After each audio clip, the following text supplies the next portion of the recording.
Understanding even match-up in English. Hello, everyone. In today's lesson, we're going to explore the phrase, even match-up. This is a common expression used in various contexts, and understanding it can really help in both casual and formal conversations. So, let's dive in and unpack what this phrase means. Even match-up is a compound noun, which means it's made up of two words that work together to convey a specific idea.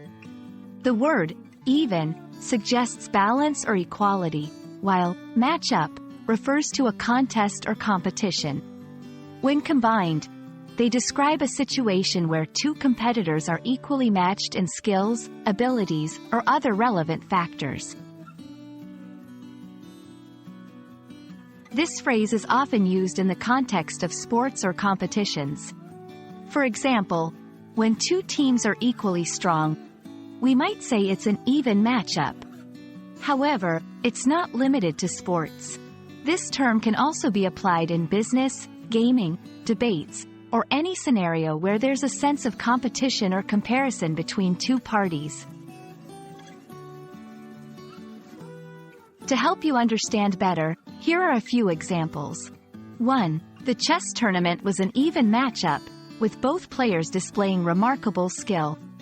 2. In the business negotiation, it was an even matchup, as both companies had strong proposals. 3. Fans are excited about the game as it promises to be an even matchup between two top teams.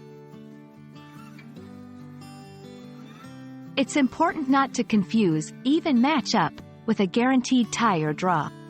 The phrase simply implies that the competitors have equal chances of winning, not that they will necessarily end in a tie. I hope this explanation helps clarify the meaning of even match-up. It's a useful phrase to understand and use in English, especially in contexts involving competition or comparison. Thanks for watching, and keep practicing your English.